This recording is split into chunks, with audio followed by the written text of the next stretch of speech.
Okay, so nothing crazy here. We're just doing the full first round, picks 1 through 32. We'll go ahead and put the Raiders on the clock. And I mean, I think this is obviously a sure thing, slam dunk, home run. You're not going to be winning much money on predicting Fernando Mendoza to go number 1. No. Yeah.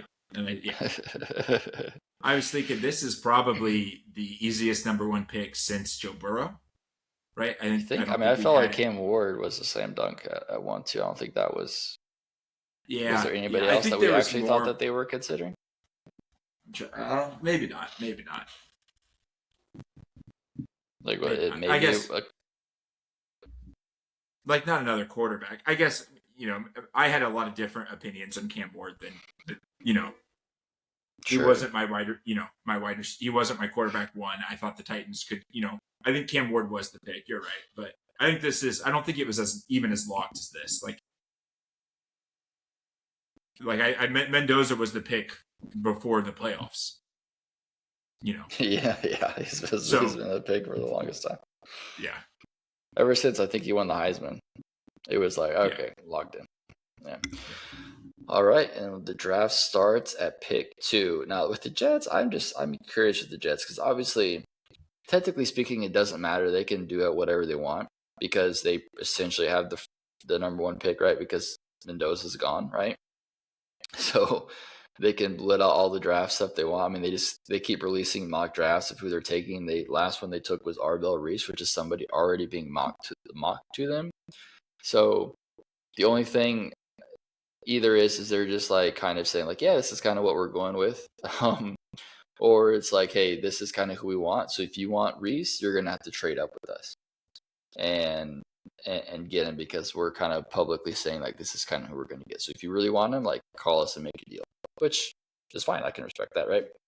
Because it doesn't really matter at this point. Like who you could let the whole world know who you're going to draft, and unless somebody drafts up with the Raiders to take him, then then you're out of luck. But obviously the chances of that happening are slim to none. Yeah. But yeah, so here we are with the Jets. Honestly, to me, it's going to be somebody on defense.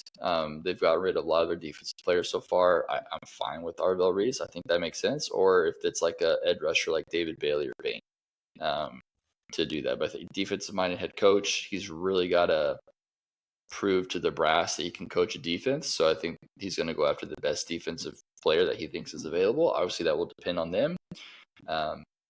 But either of those 3, I think, would be a great pick here. Yeah, I agree completely. For me, just because of the personnel, I think it's Bain. Right, Bain. The more I do look into Bain, I got his player comp done, and I think his player comp is Aiden Hutchinson. Right, Aiden Hutchinson was a guy with kind of shorter arms and more power in the rushing, down. They just traded Jermaine Johnson, so I think it is going to be more on that edge than than Arvell Reese is comfortable with. I think he wants to be an edge, but he's not completely transitioned. But I think it's between Bain and Reese, so I'm fine with either. But yeah, I mean, I think we can pick Bain. That's really fine. Okay. And then that puts up the Arizona Cardinals here on the clock. Listen, this is an interesting one here for the Cardinals because they kind of have a lot of different ways that they can go. It wouldn't shock me though if they go just with the strength of this defensive class, like to grab one of these top guys. You have the opportunity. I mean, you still have Bailey out there. You still have Reese to capitalize on that and build up. You have so much work to do, but to get a corner piece of blue chip player on the defense, I think it'd be tough to pass that up. Even needing a tackle like they do, I just think that the defensive players are way better than the tackles up here at this range, in my opinion. Yeah, I agree completely, especially because there's not a true left tackle. Like if there would have been a true, number 1 left tackle guy in this draft class, you could see people coming up for him. But like Muaga and Fanu are both left tackles, but they're more transitioning to NFL right tackles, right? Can they protect the blind side? Can they be those guys? Muaga's even, I've seen a lot of things about him maybe being a guard. So like that's kind of scary. I wouldn't want to put my 3rd pick into transition over to a guard maybe. So I'm with you, right? And completely different personnel. But I'm in the thing is like, 2020 they drafted a tweener linebacker that was a safety linebacker tweener in Isaiah Simmons, and that didn't work out. Why not go out and try to draft another tweener that's an edge rusher, right in between there, like a Micah Parsons build in Arval Reese, and Arval Reese, yeah. Yeah, that would be my pick. I think that would be a perfect placement because you got the need on the edge, but you also have the need in the linebacker room. You can use him wherever you need. Yeah, no, I like that. I like that a lot. Which brings us up with the Tennessee Titans.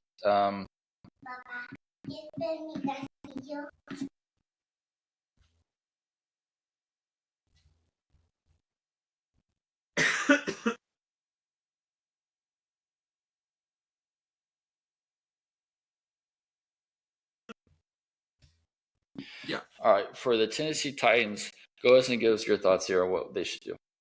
Yeah, so Tennessee, this is a very popular landing spot for Love, right? The running back, Tony Pollard, was a disappointment. Tyjae Spears hasn't lived up to the fantasy value and like the people put on him. I can see it, but I really am a truther in Tennessee going defensive, right? I think like you said already, the defensive talent in this draft is too top heavy. Jeremiah Love is a very talented player, and I think he is very special. But I just think that with David Bailey still here, maybe Sonny Styles, right, with the defensive head coach, I think this is still a defensive pick, right? I would not shock me if the running back comes off, but Saleh coming in, getting his Nick Bosa type player with David Bailey here at 4 would be too good for him to pass up, I think. Yeah, that's a tough one because you kind of had the two different things, right? You got the NFL head, or you got the defensive-minded head coach, and building up the defense, or you've got the offensive coordinator, right? Daboll, like trying to support Cam Ward, right? Because they don't have any piece on offense outside of Cam Ward, right? They have a ton of needs to get on offense, and you have this opportunity here.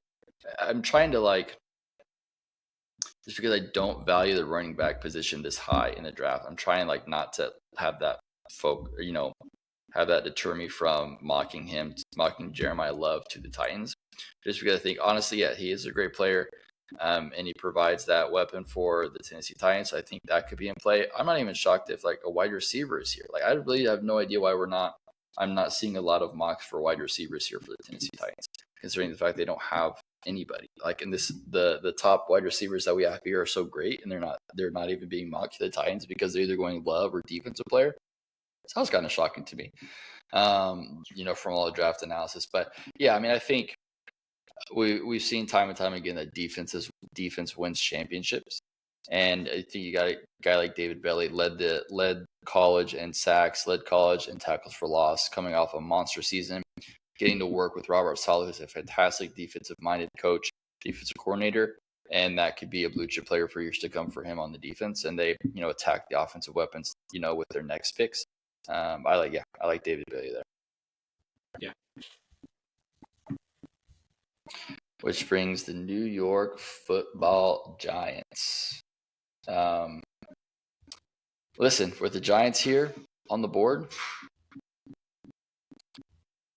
I think the Giants go the opposite. I think they really are set up fairly nice on the defensive side of the football, especially the defensive line, with their defensive line, with their linebackers. I don't think that's a huge necessarily issue for them that they would go in this early.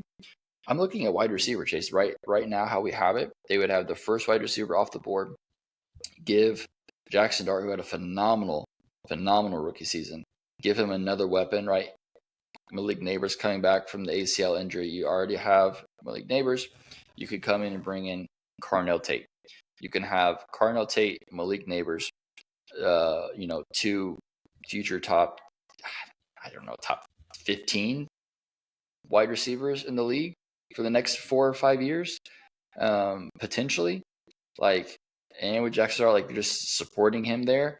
I would love that for the Giants. I think this is a huge opportunity for them to take that chance and grab a solid another option at wide receiver for Dart. That's what I'm feeling.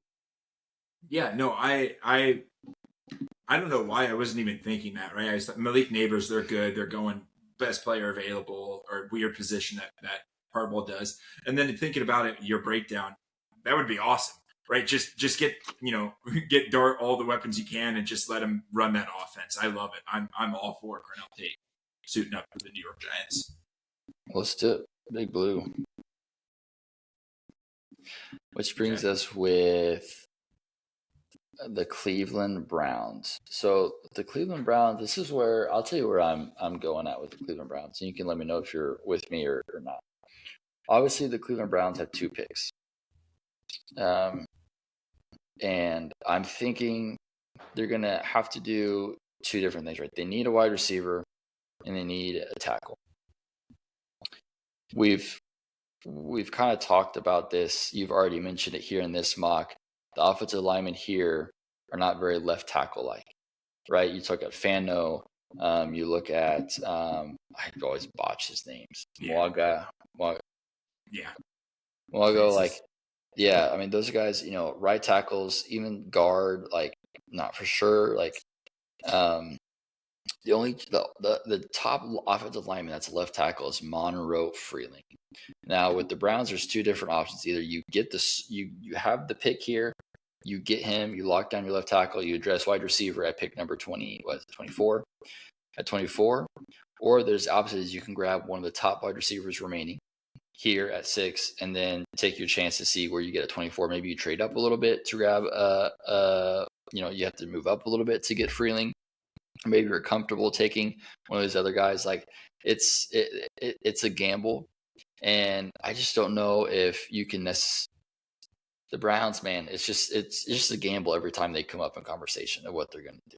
So I really don't necessarily know. I guess what I'm doing is I would almost.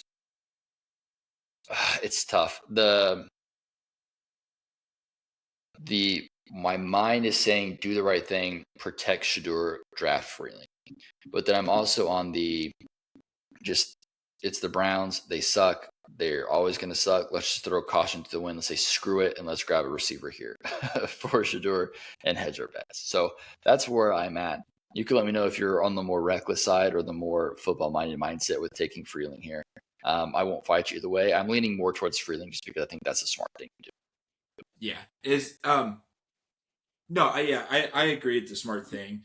The thing is I'm not sure that I want Titus Howard being my right tackle. Like, I would be almost okay taking Mwaga or Fano here, like the better guy, and just putting him at right tackle and letting Howard and DeJuan Jones duke it out for left tackle. Like, their offensive line is not good anywhere. I don't think it has to be Freeling here, but I think it is offensive line. So, like, if Freeling's the move, they want to lock down a right tackle. I personally don't think it's that much of a reach, just because of how much more valuable right tackle or left tackle is over right tackle, and the fact that you're not competing. So, like, if Freeling takes 2 years to develop, right, build that muscle, become the guy that he's supposed to be, you have that time, right? It's not like you need him now. You're not the Niners or the Rams, right? So, yeah, I'm fine with taking Freeling, but also I wouldn't be surprised if this is where the Miami guy or Fano go, because this offensive line, like they're a team that if they do end up drafting a guard here, it will be a win. Like, if they have an all-pro guard for a couple of years, it's a win. This team is so awful at the offensive line right now. Yeah. So it's true. It's true. For this one, though, I guess we'll go ahead and take Freeling, which puts the Commanders here on the clock. Chase, at this point, I don't see Jeremiah Love coming past the Commanders. No, if Love gets here to the Commanders, the buck stops here, because we know the Saints aren't getting him, the Chiefs aren't drafting him. Well, I guess we don't know that, but I mean, they just made 2 huge free agent acquisitions of running back, so the odds aren't high that they'd get there. And I just the talent that he is, I just don't see him falling outside of pick 10. So if we get to this point, to me, this is if he doesn't go here, he's falling outside the top 10. Yeah, honestly, I think if he doesn't go here, he might fall a while. Maybe, But, yeah, I don't think he has to worry about it. The Commanders are just the team to put caution to the wind, ignore their blind spots, and take a player. Right? They're the team that would love to do it, and they're the team I think he will end up on. Like it. which puts the Saints here on the clock. They need help everywhere. I mean, they've just been so old. I mean, they're old on their defense. They're young on their offense. So part of me says here, obviously they need a wide receiver. They need to give Chris Olave some help and Tyler Shuck some help. But also they need to get younger on the defensive side, right? They just are so old over there. And I think this is obviously one of the drafts to do it, of what they can do. Sonny Styles is just so athletic. I think this could be a spot for him here, in the top 10, or somebody else on the defensive line. I just think that's the smart play to go. As much as you'd love like Lemon here, maybe Tyson, a wide receiver here for Shuck, which is awesome. I wouldn't hate that pick at all. I just think longevity, right? Thinking of what the Saints team has to do is they have to get younger on that defense, and this is a more talented defensive line draft than it is a receiver draft. Yeah, no, I agree. I think this is defensive, right? Even one thing is, I think, like we kind of talked about, I think the Saints are too bought in on Chuck, right? Yeah, he had a good year, but I think, I think they're kind of gearing up to say, like, this is our guy, right? And because he's our guy, I think they go defense, right? To try to spread out the love, right? Instead of protecting him, letting him see building that offense around him. I think they think our offense was humming last year. Let's leave it alone. Let's go defense, address our needs there, and try to compete. Right. And I don't know if that's the right thing to do, but I think that's what they do. Right. I don't mind Sonny Styles. I also think this is a spot that Caleb Downs could be looking at. Right. I still think he is one of the better players in the draft. Right. The Saints are positionally a team that does not care about positional value. Right. In the 2020 draft, one of the most talented drafts ever, they drafted a center. Right. So, like, they don't care about positional value. It could be either Styles or Caleb Downs, either one of those. They need linebacker. They desperately need safety, right? Their two safeties right now are Jordan Reed and Julian Blackman, I believe. So, like, one of those two players, I think it's Ohio State player here, if they're both available. Yeah, I mean, we can go a lot of different ways here. But I just think Sonny Styles was such a freak. I think his combine really rocketed him up. I think potentially he's the pick at 5 for the Giants. I obviously we passed on him in this one, but I think it could easily go here at Saints and give them an athletic freak for years to come. Yeah, I like it. All right, now we've got the Kansas City Chiefs up here on the clock, and it just edge rusher, I think, is the most important thing. And this just did not fall the way you'd like with them, with where we're at. I mean, you got Messidor, Falk, Cassius Howell still up there. Still might be. I just don't think those guys are top 10. Yeah. Like, that's a lot. I mean, Messidor is great, but he just had a really freak season. I think it was helped. Was helped out a lot by Bain. Man, this is tough. Wide receiver as well. I mean, they have one of my favorite guys here with Mekhi Lemon. I freaking love Lemon. I would love a Lemon pick. I would be dancing. I'd be screaming at the television. I'd be so happy. I think it's going to be, if edge and receiver, I think, are the most important options here. And I think like I've said before, kind of talking about the Chiefs, it's going to depend on who goes before them, right? If they stay put at 9, they can definitely trade up. But if they stay put at 9, it's going to be, of the two positions, who is their top spot. They're going to put the best wide receiver available versus the best edge player available. Whoever is there wins. At this point, with all of the edge talent left, I think you're looking at wide receiver, and I think it's Mekhi Lemon. Yeah, I'm fine with that. Here, I just got we could go Mekhi, but like, are the Chiefs in a position to because I think Messidor is a very talented player. His problem is he's when he walks that stage, he's going to be 25 years old. Are the Chiefs at a weird, unique position to ignore that and get a top 6, 7, 5 edge rusher that's going to fall because of his age, because that they're competing, right? So the fact that he's 25, he's entering his prime, is not a bad thing for the Chiefs, right? That, you can get a guy that's in his prime, right out of the draft. Is that or do you think that they still were like, nah, we don't, we'd pass on No, that? to be 100% honest with you, I could see a scenario where they actually go edge rusher the first 2 picks in the first round. Oh, okay. It's such a position of need. They're not deep at that position at all. They only have George Karlaftis. He's the only one there. Everybody else is a question mark. So you use your first 2 picks and you say, hey, hopefully at least one of these guys can stick. So like that wouldn't necessarily shock me. I don't think it's high opportunity that happens. But like it wouldn't shock me if they would do that, take Minnesota here. I just personally, at 9, I just think, and obviously the Chiefs are at a different position because they're not actually a 9 team. You know what I mean? No, that's what I'm saying. Yeah. So I agree with that saying, but I think an opportunity to take a true difference maker that from day one will be there. I think is when there's excellent value and still in day 2 for some of these edge rushers. I think is a player where you can grab, in this case, the next best wide receiver that you have on your board. That will depend on the team, depend on the players, but I think for me, it's limit here, and so that's why I'd be over the moon if that happened. Yeah, we go ahead. Speaking of that, now I think with this one, so the Bengals, to me, this is interesting. So to me, I think this is would either be Caleb Downs, or they need edge rusher like no tomorrow. So whatever edge rusher is available. In this case, obviously, it'd be Messidor. Because they swung in a miss with Shamar Stewart, which I told everybody that would happen.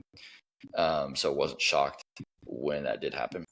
But I think where we're at here, this could be a sweet spot for Caleb Downs. Have somebody come in like Caleb Downs and do that. There's also a scenario where I think that Caleb Downs kind of falls down a little bit just because it's a safety position. It's hard, right? It's not as highly valued as some of these other positions. But I think it's Caleb Downs or I think it's edge rusher. Yeah. Yeah, I would lean more. I think Caleb Downs just because of free agency shakeup, right? Signing Boyd Mafe, grabbing Jonathan Allen to push Miles Murphy back outside. Like I think that they address that. I think that they would address edge rusher again in this draft, but I think at 10, right?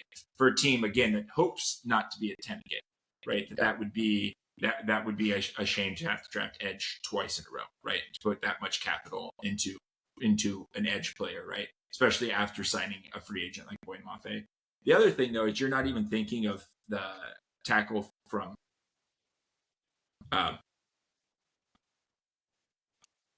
Miami, the Moaga, right? Oh, to yeah. move. Because the fact is, like, he is, his downside is he could play guard.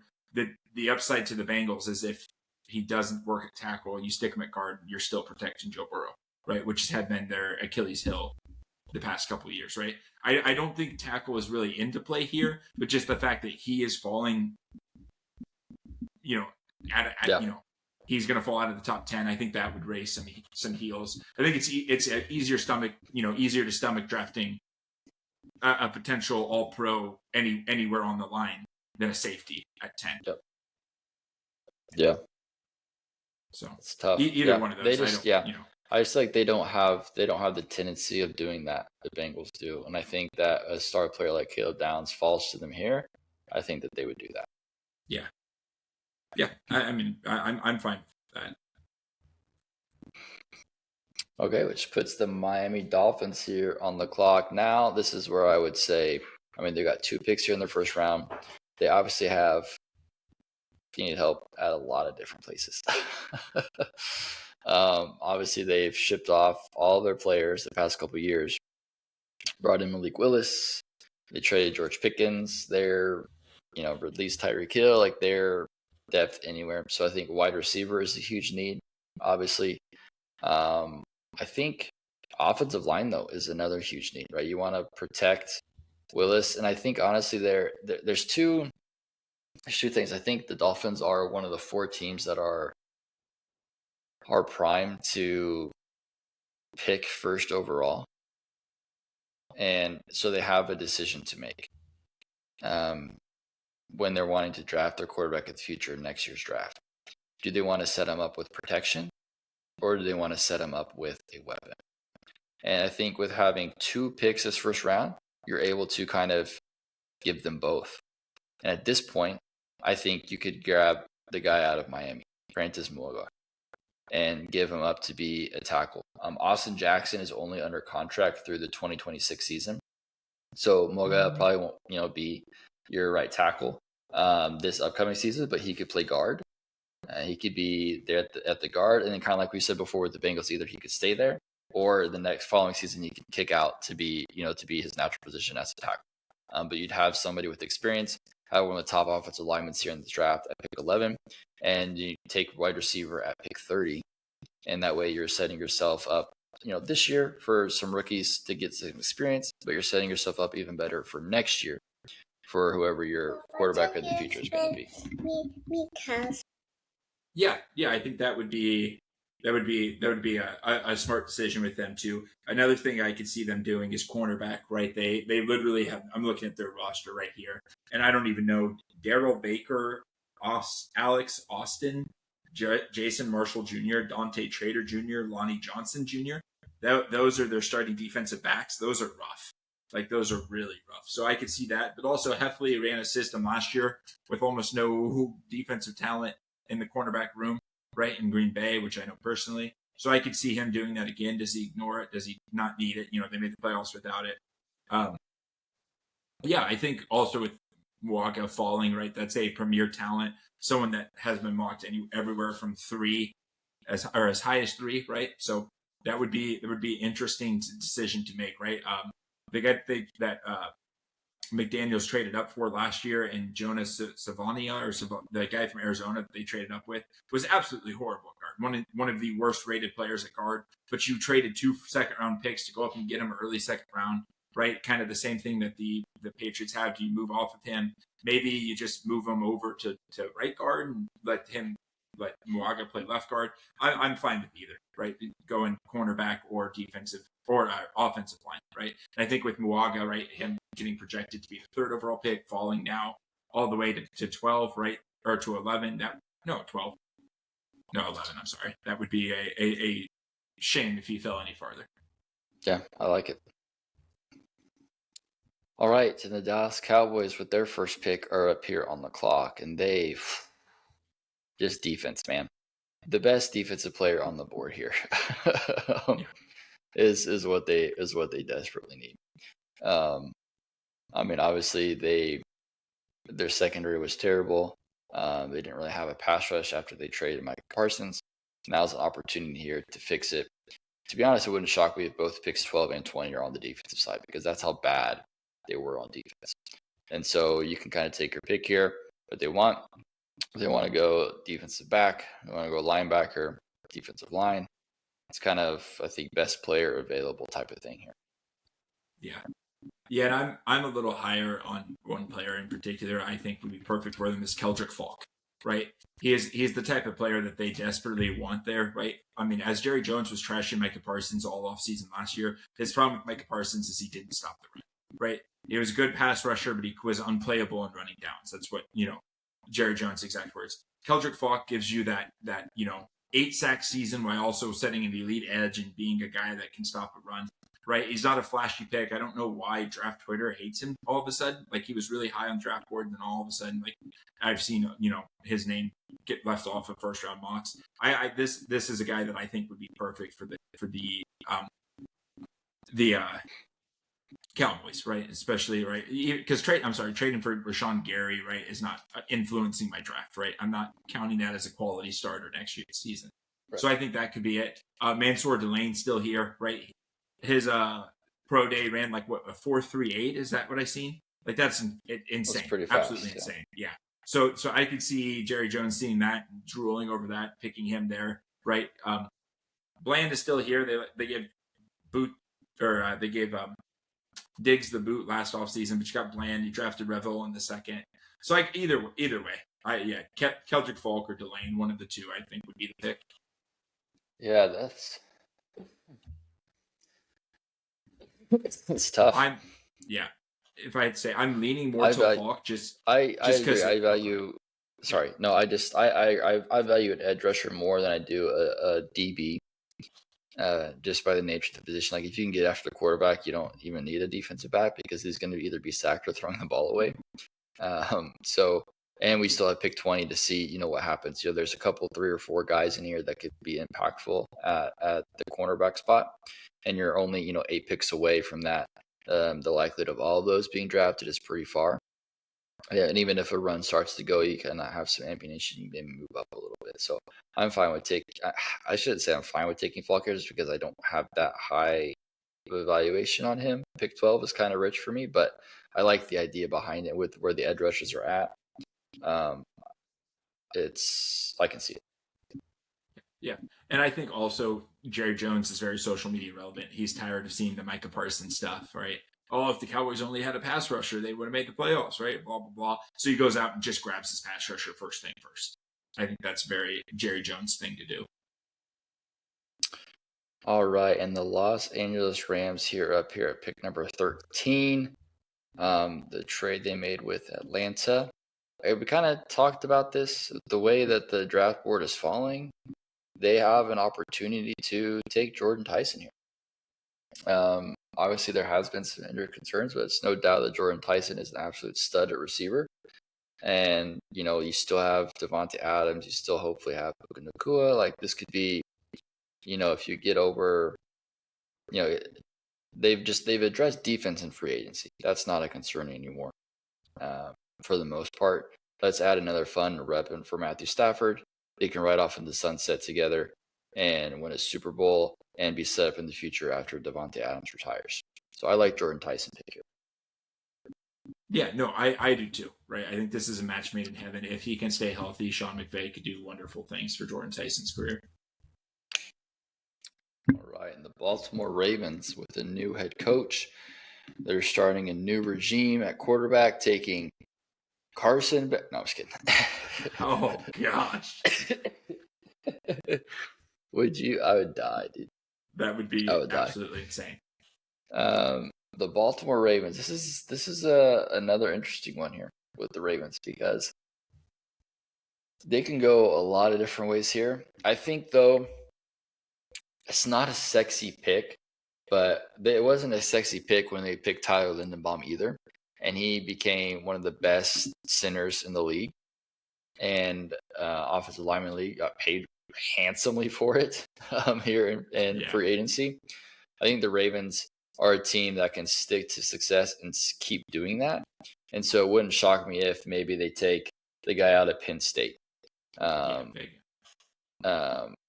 Bega Leone here.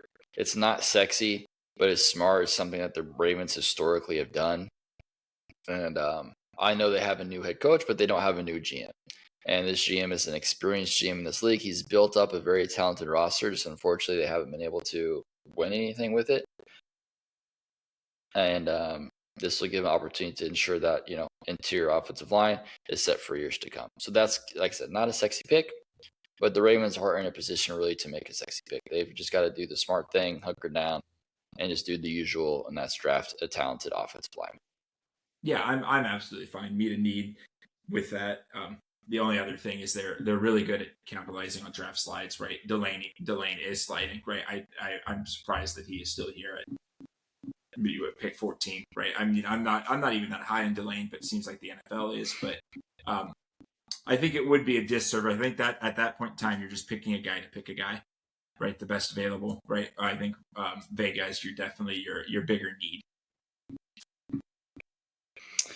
And the Tampa Bay Buccaneers, they kind of surprised us last season with taking the Emeka Egbuka pick.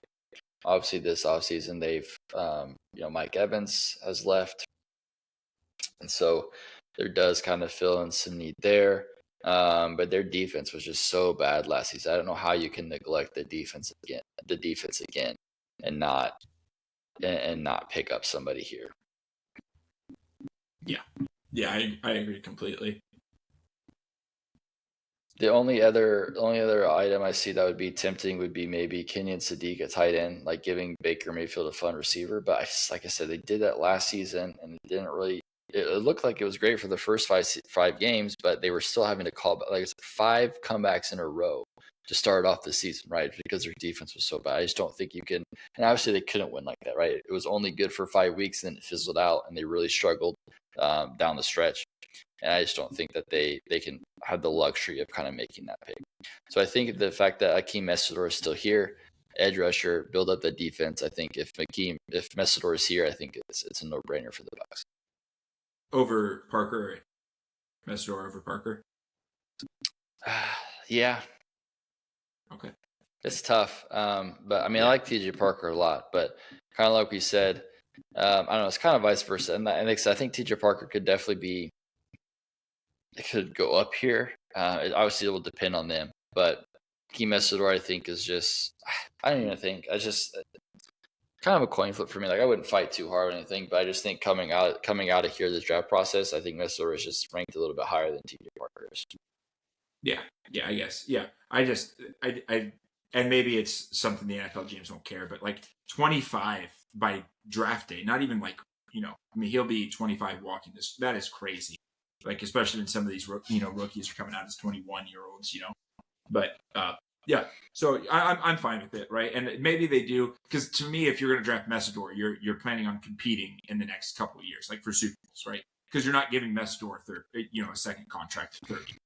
So, that's what I'm thinking. And maybe the Bucs do think, right? They were a game away from winning, or a tiebreaker away from being in the playoffs. Yeah. Yeah. So maybe they do think they're competing. I could see that, right? Them talking themselves. Maybe this is the job saver for Todd Bowles. So maybe. Yeah. He's on the hot seat for sure. Okay, and the Jets are back here on the clock with their pick with Indianapolis. So we did take Ruben Bain Jr. At number 2. Now we're up here at pick number 16. I think this has kind of worked out great for the Jets, right? Top edge rusher and now the top cornerback. We haven't had a cornerback come off the board yet. You can get, whoever your top cornerback is. Obviously here it looks like it's Mansour Delane. Jermon McCoy, obviously with the injury concerns, you kind of maybe want to stay away from that. But Mansour Delane has really good testing, like you said, hinted at before. Very fast, 40. Keep up with it, right? They traded away their stud corner, quote unquote, with this pick, and I think maybe they use it to replace him, and they grab another young stud like Delane. Yeah, love it. All right, the Detroit Lions here. Obviously, as a division rival of yours, I think you kind of know them better than maybe not Lions fans, but outside of Lions fans, you probably know them better than anybody. What are your thoughts here on the Lions? Where did it go wrong for them this past season, and how they fix it here with this pick 17? Yeah, I think they just fizzled out, right? They were injured, right? The loss of the coordinators was their downfall, right? Dan Campbell took over offensive play calling, and it didn't work. Jared Goff kind of deflated, right, from where he had been, and they took a big blow with Taylor Decker retiring, right, from their left tackle. They brought in a free agent, Larry Boron. I don't know how to say his name. I've never heard of him, to play left tackle. So I think that's where they go. And even though that we have a kind of a guy sliding in Spencer Fano, I just can't get over Caden Proctor as in this system. That is just, the perfect draft fit to me. Is they're a system that wants to be, real physical, that right in your face, getting the big 6'7" guy who, caught a ball and trucked over people in a playoff game. Come on. That's just a perfect fit I like it a lot, especially because he can do. I know you play left tackle, but he can play right tackle as well. And in the league meetings, Dan Campbell was mentioning about possibly moving Penei Sewell over to left tackle as well. So there is that option. You could have your two tackles being Penei Sewell and Caden Proctor. Who knows? Yeah. The only thing is I think if you do move Penei Sewell over, I think maybe the right tackle option is more Spencer Fano has been there. But there's also this, like you said, there is kind of a team fit, and I think Caden Proctor is a better team fit for the Lions. Yeah. All righty. The Minnesota Vikings. They need kind of a lot of help. They're kind of weird because I feel like they're kind of relevant, but they're not a good team. Does that make sense? Yeah. Like they Yeah. just kind of like hang around there, and like all of a sudden it's like, oh, the Vikings like their team to me, I think like squeeze into the playoffs, but like just get demolished first round is because they're good enough to be kind of crappy players, but not good enough to be the best teams. So obviously have an opportunity here to fix it. For me, it's tough to say, to not replace, White Power with some more White Power and Dylan Thieneman. I don't know if that's too on the nose or there. I think maybe another option would be like Jermod McCoy. McCoy, press man cornerback, good size. Brian Flores could probably do some fun stuff with him. I know that's kind of who I'm in between here for this pick for Vikings. Yeah, no, I agree completely, right? I think if um, Byron Murphy didn't get such a big like contract negotiation or renegotiation, what was it last year, right? I think Jared McCoy, I'd be leaning more to that, but he is, on a big money and kind of playing really well. Isaiah Rogers was amazing for them last year, right? Outside of that, like perfect game that he had a pretty good season altogether. So I'm thinking that they just go and replace their stars hard hitting safety with another star hard hitting safety that just happens to be the same skin complexion. Let's do it. The exciting whites. Alrighty. The Carolina Panthers, impressive, fun season. Very confusing season. They lost some games that you think, they probably should have won, and they won some games that you think, how the heck did they win that? Won the division, made it to the playoffs, took the Rams down to the wire. And I think here is an opportunity where they have to really figure out if Bryce Young is the guy. This is the last season to truly figure that out. I think he's grown a lot. Obviously, there has been some things that have hindered him. That wasn't his fault. Obviously, firing head coach early on into his rookie season, then getting benched a little bit for Andy Dalton, and just all this different stuff back and forth. But he had a really great season last year. Do they double down and fully, give him all the weapons that they can to be able to go out there and decide is he the guy or not? I think you kind of have to do that. Like you have to know. I don't think you can go into this offseason with that question mark on the most important position. And so you have to do everything that you can to figure it out. So while it might be a crazy pick for most, I think tight end Kenyon Sadiq here. That's what I was going. Oh, really? Because obviously you went wide receiver. You went Tech McMillan last year. Give him a true wide receiver one. You give him another option, Kenyon Sadiq, who is a threat in the passing game and also can run block very well. And you give him just another exciting option to continue his development for him to show his stuff. So that was the reason behind it. I thought I was going to have to kind of twist your arm a little bit, but I guess not. No. My reasoning was kind of, similar, and it's probably factors in that. But also, like, you just won your division, almost beat the team that was a game away from a Super Bowl, play away from the Super Bowl, right? You could be like you're competing in your eyes, right? So bolster up your offense and flame on, right? Like that's my thinking is like they're thinking like we're right there. Tech should have a better season now that he's going to be the true number one, right? Bryce Young's coming on again. Like let's catch fire in a bottle and keep it there. And they're jumping for joy that Sadiq is here. Awesome, love it. All right, and the Green Bay Packers are up here on the clock. And that first pick there at 12, we went edge rusher. And we were kind of between two edge rushers or cornerback. And so now cornerbacks are still available. So now I think this is Jermod McCoy. And you got another top defensive back here for you to double up on that defense. What do you think? Yeah. Did you do that on purpose with the Green Bay Packers, or was that an actual slip? What happened? Or you said the Green Bay Packers are on the clock. Oh, no. Well, no, it was a slip. Okay. It's the Cowboys. Sorry. It's just because underneath underneath the Cowboys logo has Green Bay. So I looked at that and I read that and I guess I just said Green Bay. I thought you were doing a dig and then you just went on like normal. No. I'm like, whoa, where's That's the so ball? funny. That is too good. Yeah. No, not a dig for sure. I agree with, and I think the Packers would be happy to have Jermod McCoy outside, but he's not falling to them. But yeah, I think Jermod McCoy is great, especially because I think it just came in today. Tennessee, their pro days just got run, right? And I think he ran like a 4.2, 4.4. No, not 4.2, 4.2. Something fast, 4.42 or 4.4, something around that area. So So like if he's running that hamstring's probably okay. So I'm comfortable taking him. Yeah. Yeah, and there's still plenty of time before you have to play football for that to get better. So it'll be good. All right. Pittsburgh Steelers, the hometown team, Chase, on the clock here at pick number 21.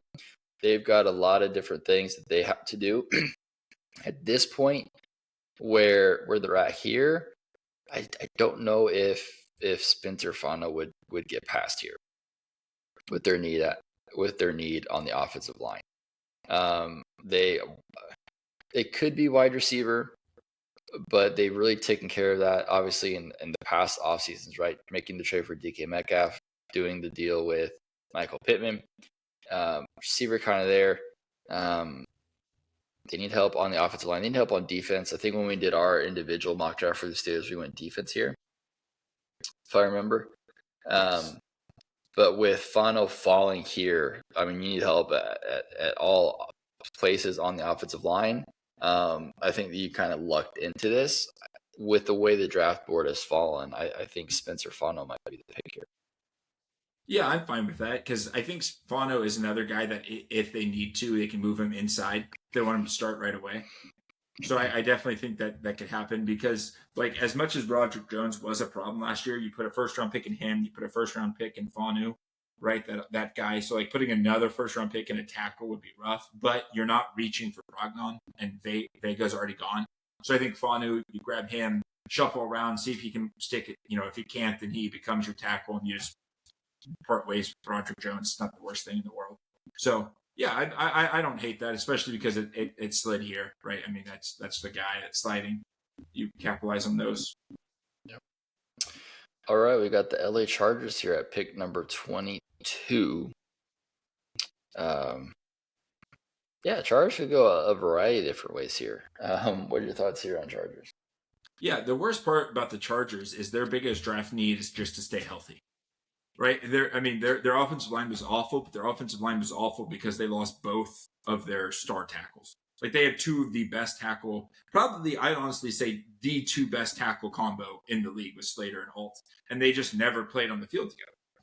And so like the problem is you cannot go back and draft. You can't draft a tackle here in the first round because you paid Slater and you drafted Holt last year, right? You can't do that, and you're not reaching you're not reaching. This is not Prognon area, right? That would be a crazy reach for so places that you already have holes for, right? I'm thinking more defensive backfield, maybe Avion Terrell. You like to build in the trenches. Peter Woods is still here, right? You could go that way, defensive tackle. Yeah, I think. Yeah, so for me, I'm leaning more kind of in the trenches because that's kind of what Harbaugh's motif is on both sides of the football. Build out the trenches. Feel kind of comfortable where you're at offensively in the trenches. Just injury concerns. I agree. You don't take top offensive lineman here, but you can go defensive line right here, and like you said, Caden McDonald, Banks, or Peter Woods. The fact with the injury concerns is I don't know if they'd want to swing on Caleb Banks, who had that broken foot. Yeah, but I know that it's kind of a freak thing, so I don't want to like put all that onto him. But still, freak things can happen, and I feel like if you already have one freak injury, you're kind of more inclined to probably have another freak injury. So I don't know Caleb Banks there. Caden McDonald, I think coming out, he was probably the tallest or the highest one, but I think I've seen his stock kind of change up, web and flow a little bit. I really like Peter Woods. I really like the Clemson guys. I think they're underrated to come into this draft because of the past season that they had, but the season before that was great. So I'm fine taking like a Peter Woods or Caden McDonald here, but I probably lean more towards Peter Woods. I think longevity-wise, I'd like Peter Woods over McDonald. But to me, I think that's just kind of the hardboard method is build out the trenches. So either going to do offensively or defensively. In this case, it's a stronger defensive draft where they're at right now, and they get a solid interior defensive lineman. Sounds like we would be in agreement with Peter Woods. Yeah, I'm absolutely fine with Peter Woods. All right, and the Philadelphia Eagles here are on the clock. They need kind of help all over the place. Like, they're still a team that's still like solid everywhere. Now they're just kind of drafting for kind of best position available. Unfortunately, I think that their biggest problem is at quarterback, but it doesn't look like they're inclined to address it. And so this is where we're at. I think, I mean, the first point would probably be CJ Allen, just because he's a Georgia Bulldog, and we know what the Eagles like to do. But that might be a little bit too crazy. But I could see a shocking pick like Emmanuel McNeil Warren here, building up that defensive back. We got Cooper DeJean, Quinton Mitchell. Like, you got a solid backfield there. Let's add some more athleticness to it and shore it up a little bit. So I don't know what your thoughts are for the Eagles. No, that was my exact pick. Yeah. Right, because you just lost Reed Blankenship. Right, he went to Houston. He's out of there. Right, your Marcus Epps is going to come in and play. I don't think so. Right, I think that's what they do. Nice. I figured we would kind of be similar on this, but I didn't know sometimes how exactly similar we would be. Yeah, this is crazy. On this. All right, so with the Cleveland Browns at pick number 6, we did go their left tackle, which means we are open for wide receiver now. To do that here. And so the wide receivers we have on the board, Omar Cooper Jr., Denzel Boston, KC Concepcion. I know you're really huge on KC Concepcion. I like him a lot.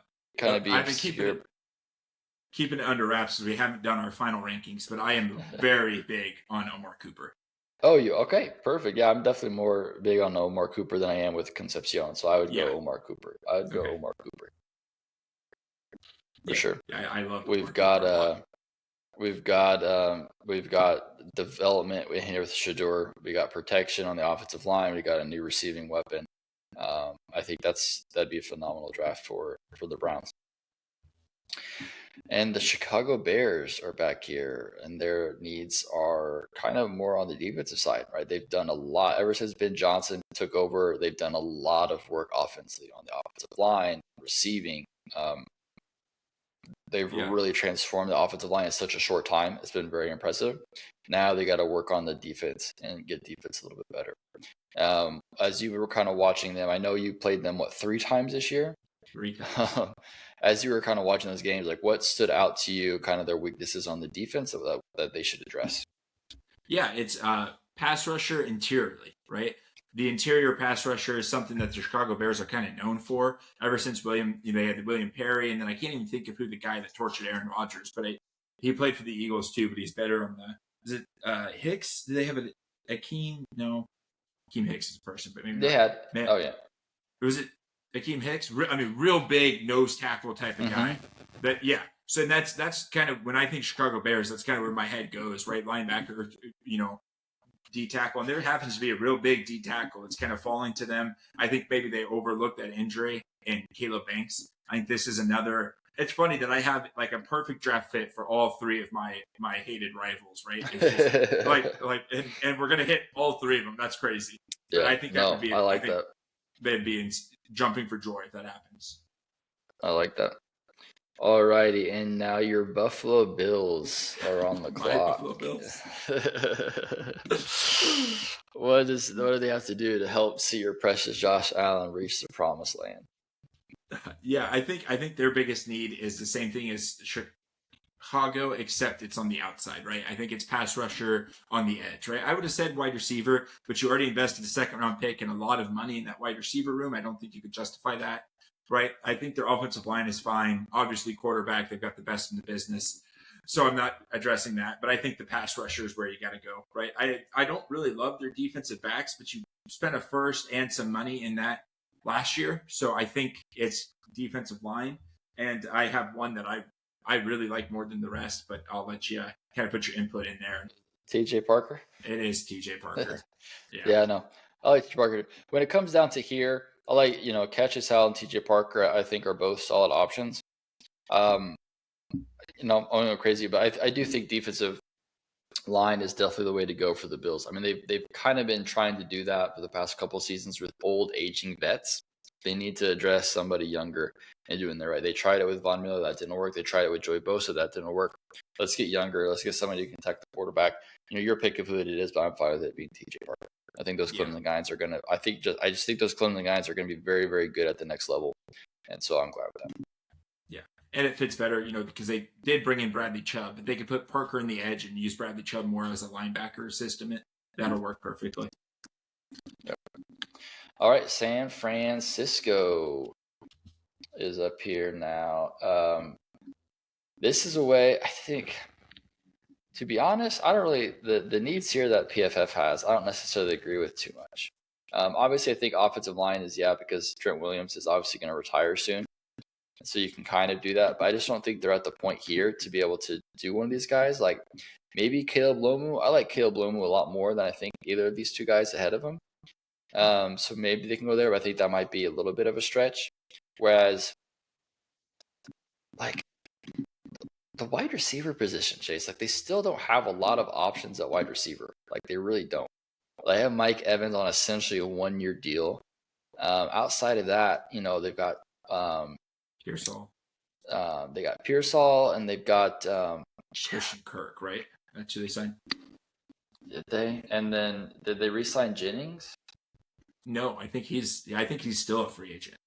He's still a free agent. So I just think their wide receiver room is so so. Are they still? Do they still have to pay Ayuk? Like, is he still on the books?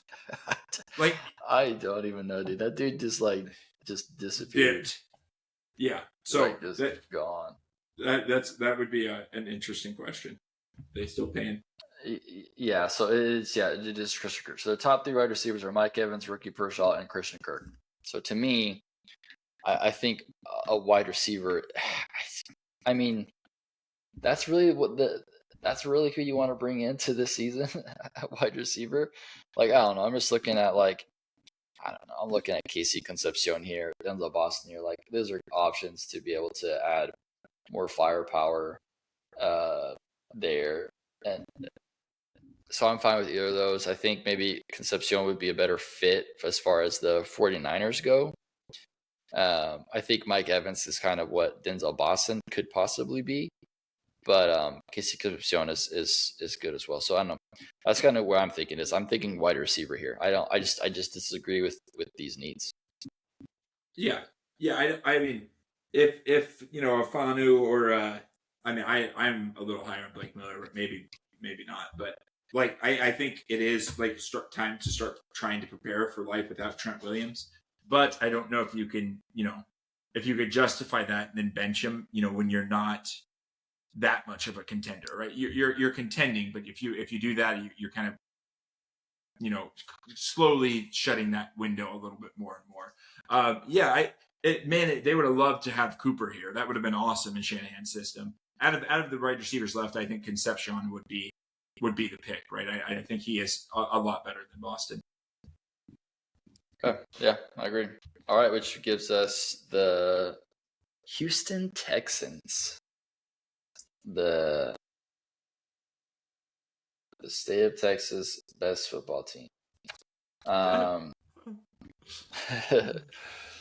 Again, they obviously, they need help on the offensive line. That's not a question.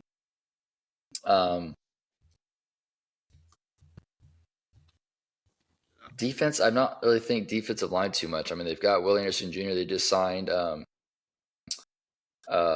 the other guy, what's his face? Oh my gosh, I can't believe I'm blanking on it. Yeah, Hunter to a deal. Like, defense has not been the problem for them. It's been offense, right? And CJ Stroud, they keep trading offensive linemen away. Yes. And I just don't know how you can avoid addressing it here. Like, it's not a sexy pick at all, but they need offensive lineman help. They just have to get stronger there, for sure. And I don't know, is this where Pregnon goes? Is this where Rutledge goes? Like, is this an interior, like a non-sexy pick, but a pick of dire need for the Texans? Yeah. So, yeah, that would probably be the smart choice, right? Pregnon or even Max Idacorion, the Oh, the tackle, tackle. guard, Yeah. from Arizona State. I like him a lot. He just hasn't played a lot. Right, this is his only year of real football. So that's a sneaky pick. I mean, I don't know, but Caden McDonald, the defensive tackle, because he is just a pure run stopper, he would fit perfectly with this system, right? They would not have to, like, he doesn't have to rush the passer. He could do what he's good at, lower his gravity, stop that run, let those guys on the outside eat. Man, that would make that defensive line, like, you couldn't run or pass on him. That would be insane. That's a lot. Like, you'd have to overlook a lot. The thing is, Houston could overlook a lot because they don't care about offensive line. They just keep trading away any guys that have any momentum. So I'm fine with going offensive line. It's the smart pick. The sexy pick is Caden McDonald. Yeah, that's who I'm like kind of in between as well. I just don't know if like overall longevity, like we saw what this defense now was able to do. I don't know if necessarily adding him changes anything if you can't protect CJ Stroud for him to be able to throw a football and score points. You know what I mean? So it's either way, it's not necessarily a sexy pick. If on defense, to me, it's just almost like a selfish thing, like it's a rich get richer type of thing. Like it'd be great. I wouldn't hate the pick, but I think over what you're trying to accomplish over the season, I don't think it would move the needle at all because you still have a huge glaring need offensively, and that's clearly where you struggle. Would it help if I told you they brought in 3 free agents as offensive linemen? Braden Smith from the Colts, Wyatt Teller from the Browns. Yes, I get that. It like does those are help. those Like, that is better than what they had. Like Wyatt Teller is an actual guard. Braden is. Smith can play some swing tackle. You know what? But You convince me. Defense. All right. You convince me. Defenses win championships. Let's double down. Let's do it. I don't know where else Caden, again, this is just kind of a draft pick for me, but I don't know where else Caden McDonald could come in and have success, right? Because he is not a pass rusher at all. Like, he is just a run stopping machine, and that's what he does well. And Texans. Maybe the Patriots. That's true. But yeah, okay. The Chiefs are back here on the clock. So at number 9, we went receiver, Makai Lemon. I think now is another glaring need, right? We still haven't addressed edge. We still haven't addressed. I think with the way the edges are here, Chase, I just don't know if. I mean, Cassius Howell, I could get behind. I could really get behind this pick at pick 29. I mean, coming off of, he's had, look, a 10 sack season, down a little bit, a 12 sack season. Like he's like the production is there. And that's, I think, what's something that the Chiefs have been missing at edge rusher is the production. It hasn't really been there with the guys they've been drafting. But also, DB. We still have a guy like Avion Terrell still here. And they clearly have a need at DB. And there's the turnaround, right? They're going to pick in 7 picks from now, 10 picks from now. I think an edge rusher would still be available. The fact that we still have a top corner still here on there. There's even Colton Hood. Like they have some really good options here with the way that the draft has fallen here as far as it goes with DB. So I don't know what your thoughts are. Yeah, I'm fine with either, right? Terrell, I really like Terrell a lot. It's sad. I kind of really like all of the Clemson players in this draft. Like I think they're very underrated. So I'm very, very high on Terrell. This would be a slide compared to my rankings of him. But but I wouldn't mind the Cassius Howell. Cassius Howell is funny because he's the exact opposite of what we just talked about from the Texans, right? Cassius Howell cannot set an edge. He is only a pass rusher. He's only going to go after the passer, right? So does Spagnuolo look at that and say that's fine? That's what we need. We can't get to the passer. That's what we need. Or does he want to say, hey, even though we've been successful drafting cornerbacks in the past, right? The guy that we just traded away, we did spend a first round late pick for him, right? Why don't we just do that again for a guy that's sliding in a draft again? Yeah, no, I'm definitely leaning more towards that as well. Kind of you trade away a position, and you just redraft the position, right? You say, hey, we're going to get younger, cheaper, and we're going to continue moving on. So I like that pick there. Yeah. All right, and the Miami Dolphins here are on the clock. And like we said before, they have a little bit of need everywhere. So I believe we went offensive line for him. Yeah, so we went offensive line here. So now, obviously, they're in the same position as like DB, wide receiver. Like that feels like a huge need here.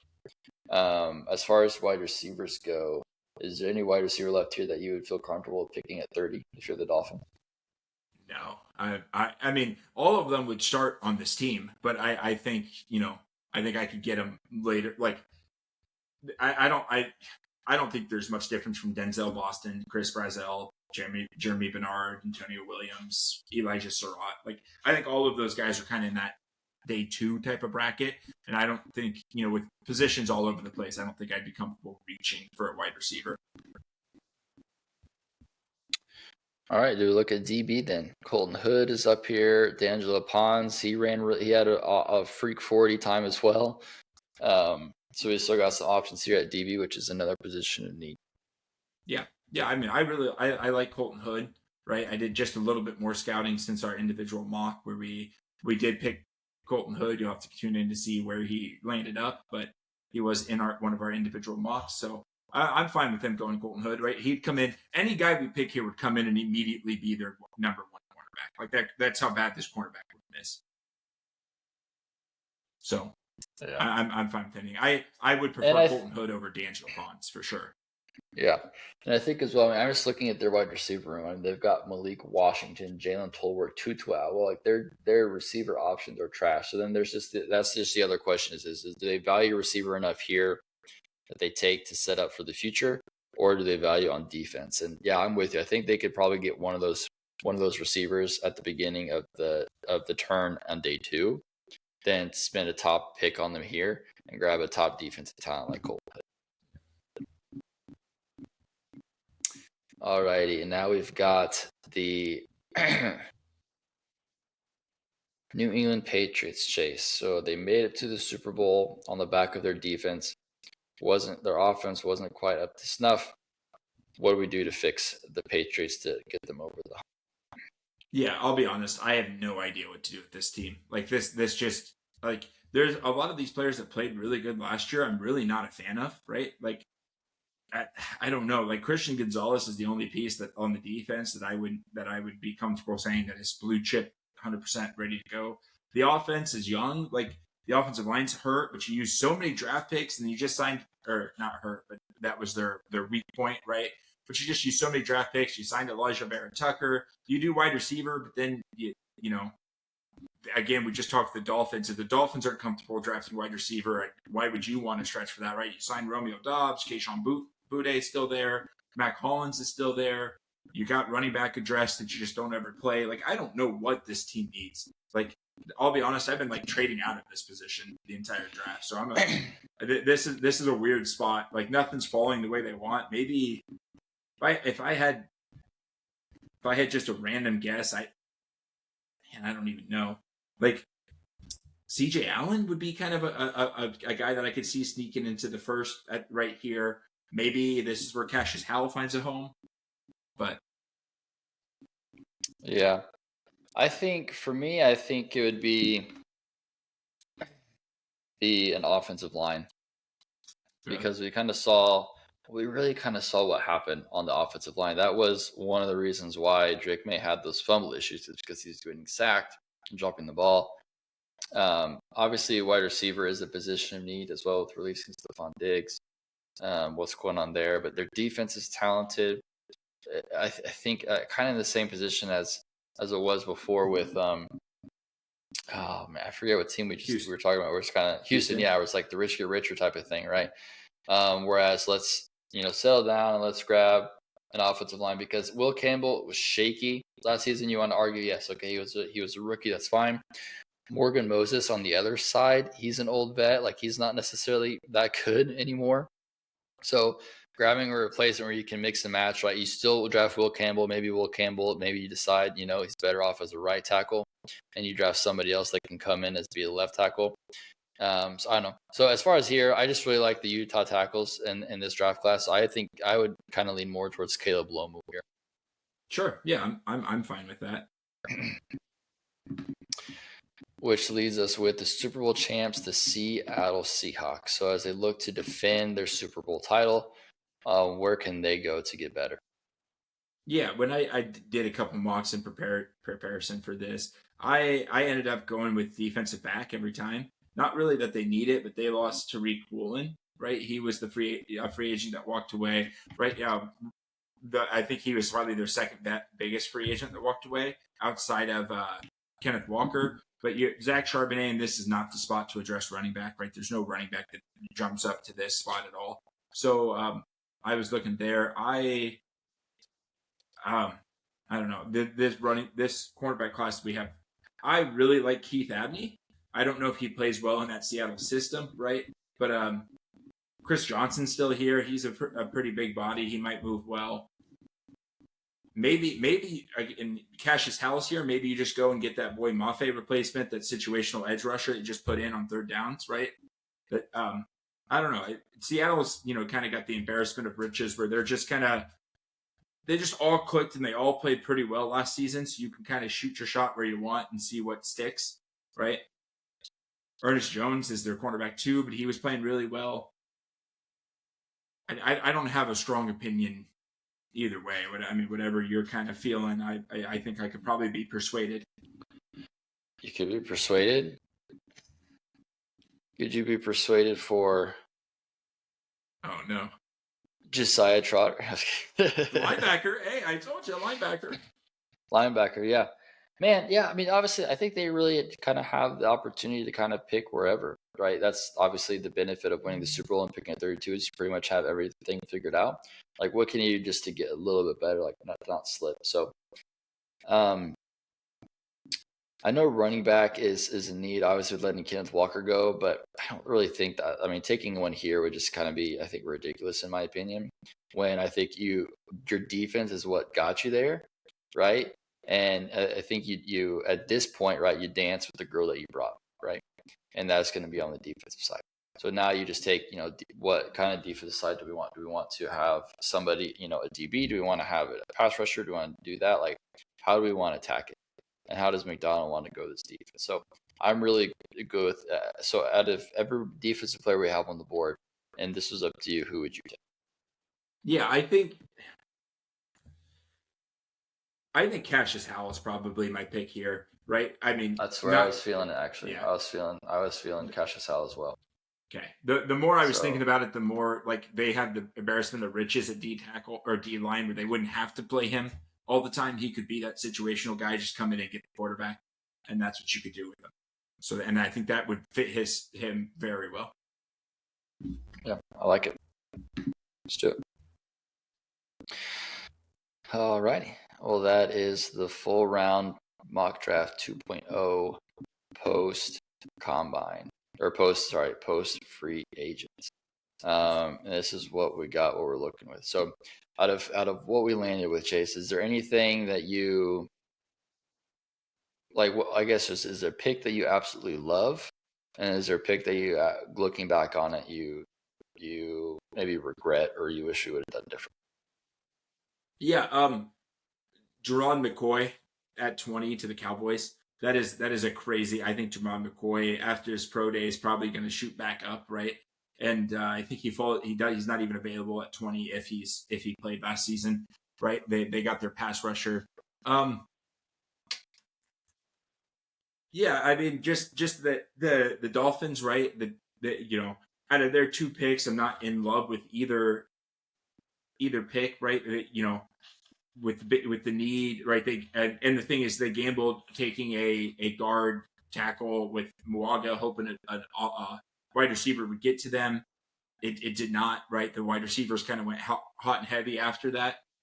So, yeah. So I think if the Dolphins could do it again, they maybe pull the trigger on Tyson and just take what they can get after that. Like is yeah, I don't know, because like Lomu is still there after at 30. So like missing out on a wide receiver is rough. Like obviously Muaga is better than Lomu, but missing out on a wide receiver to get Muaga when you could have had Lomo, right? I think that's the gamble that didn't work. The Browns gamble paid off, right? They got what they wanted. The Dolphins gamble did not. I think that's the biggest. Not that I hate it, right? That's just how the board falls, but that would be the one that would be like, oh, if we go back and redo it, right? The Dolphins are not happy with this draft.